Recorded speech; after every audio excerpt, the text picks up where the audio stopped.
My forehead was popping. You could fry 5 eggs and a whole breakfast meal on my forehead. Are you doing today, Jasmine?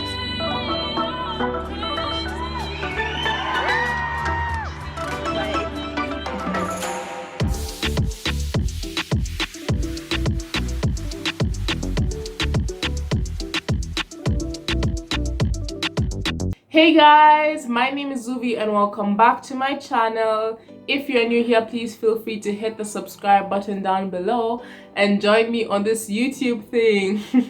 Today I'm bringing you guys a hair journey video and tell you guys about what my hair has been like throughout the years.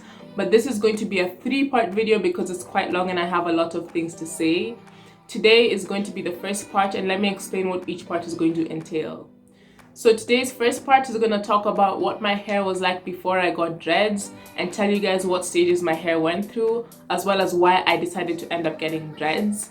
Part 2 of this series is going to talk about why I ended up keeping my dreads when I thought I was going to take them off, as well as how I saw them mature and how I learned how to take care of them. And then the third part is going to tell you guys how I saw my dreads grow in length, as well as give you guys a current update of what my dreads look like then. I know you can see them right now, but I mean like open and just out there for you guys to see. So yeah, let's just get into today's video. So this story starts a very long time ago when I was a little girl. Ever since I was small, I always remember my hair being permed.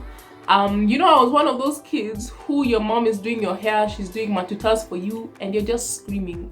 You're screaming your head off because you're like, my head is hurting. So I think my mom got tired of me. She was like, alright, this child's hair is too much, let me just perm it. So yeah, so ever since I was a kid, I just remember having my hair permed. I'm not really sure when it started, but it's just that as long as I can remember, my hair has always had chemicals on it. So that's how my hair used to be beforehand, and ever since I was young till around 2016 to 2017 my hair was permed. And this is a photo of what I look like and how I look like when I had the permed hair. It was just very slick and down. Unless I blow dried it, then it would be a bit more open. But even though my hair was permed, my hair was so tough. Like, my hair is 4C, so it is very conk. So even if it is permed, it just wants to break out of that perm, and that perm will not last very long. But yeah, that's how I used to have my hair. But then 2017 rolled around, and I don't know whether it was this phase or something that washed over Africans and Kenyans, because when that time came, 2017 came, everybody started going natural. Everyone was going onto the natural hair wave. It was a thing to just have your natural hair, and if your hair was permed or not natural, you were looking like the fool out of everybody else. And I was like, nah, I can't be going to school and having people telling me, oh, your hair is so fake because you have chemicals on it. I was feeling embarrassed. I was like, okay, these people can't know that, like, you know, I need to stick to my word. I need to have natural hair if I'm gonna be walking around with my hair all puffy and having people ask me if my hair is natural. Because my hair, anytime I used to walk around with it, it would just like flow behind me. I'll show you guys a photo a bit later, but it would just flow behind me and bounce, and people used to be like, oh my gosh, can I touch your hair? Like, your hair is Zuvia. And I was like, girl. So people now, they were like, oh, is your hair permed? And I'm like, yeah, it kind of is. But in 2017, everyone was going natural, so I had to jump on that natural wave. I was not out here going to be looking like a whole fool. So in 2017, the time came and I decided that I was going to grow out my perm. So I started growing out my perm. I stopped perming my hair and I decided I was going to just let my hair grow naturally, and then eventually when it gets a bit long enough, I will cut off the perm that I have. So during this phase of me having my hair half natural and half permed, every time I would blow dry my hair would just fall off. Like, I would run a comb through it once and hair would just come out, hair would be on the floor. Because my ends were so weak, my hair was just going through a lot. It was permed for so long, but it's now losing all the perm and it was just falling everywhere. And I was like, okay. Eventually there came the day when I had to actually cut off the perm. And as you can see, this is a photo of what I looked like when I had my hair half natural and half permed when it was washed. You can see the ends, which are permed, are clearly slick and they're very stuck together, and the bottom, which is natural, is actually very conk and it's very like intense. But yeah, that is how I look like. And eventually I ended up chopping off the perm at the end. And so now what happened was my hair was natural, but I would blow dry it out sometimes, or I would just get it braided over most of the time because I was not trying to handle the pain of my natural hair. It was so harsh.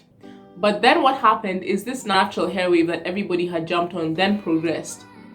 Everyone was now talking about how, oh, but natural hair now means no heat. Applying no heat, you have to just go with it natural, you have to let it air dry. And I was like, girl, like, you're doing too much. Like, just let others do what they want to do with their hair. But anyways, I was like, alright, let me try and jump on this too, just to see how it looks like, to see if I can handle my hair like that. And so this is a photo of what my hair looked like when I decided I'm gonna try going completely natural, no heat, no nothing. It was very hard to manage, if I'm being real. This photo looks nice, but let me tell you, you wake up in the morning and my hair is just pressed flat against my face. It has no shape and you're struggling to pull it out. I was like, this is not for me. I remember going to the salon, I did my braids and I was fine. So anyways, after 2017, I was always natural, and beginning of 2018, now this is when everything's starting. During this time, I just finished my IGCSE exams and I was just braiding my hair throughout the time. And so now we enter the question, why did I even do my dreads in the first place? So as I have said already, I just used to braid on top of my hair, and then my dad was like, why don't you get dreads? Like, instead of having to braid your hair all of the time and using this fake hair, you could just get your hair into dreads and you'd be fine. When it grows long, it would look just like braids.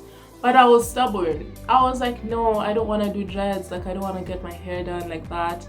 I want to be able to have my hair natural sometimes. I want to have it in a different style. I want to be able to blow dry it sometimes and have it flowed behind me and just feel like my hair is just my crown, you know?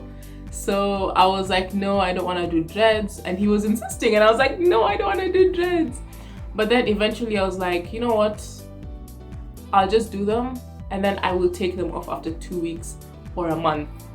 And so that is why I ended up doing my dreads. I ended up doing it because I was like, you know what? Let me just try. My dad was like, if you don't try, you wouldn't really know if you like them. And I was like, okay, let me just try it. I know I won't keep these things, but I will just try it anyways and just see where it takes me.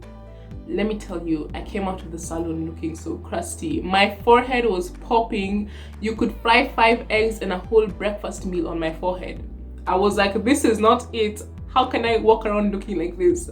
How? This is the earliest photo I have of me with my dreads. This is not the first day I got my dreads because I absolutely did not want to take a photo. I was like, I'm going to get rid of these in 2 weeks. I'm just going to braid on top and then take these dreads off in a month. This timeline was around May, June of 2018.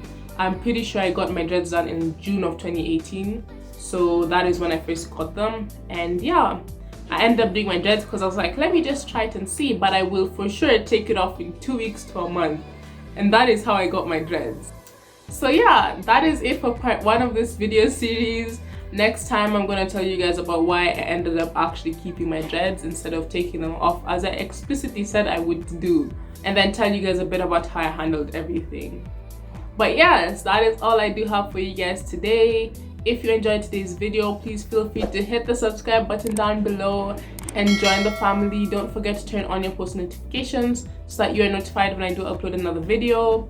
Please stay tuned for part 2 of this video series and part 3 because I will be releasing them soon. And that is all I do have for you guys today, and I'll see you guys next time. Bye!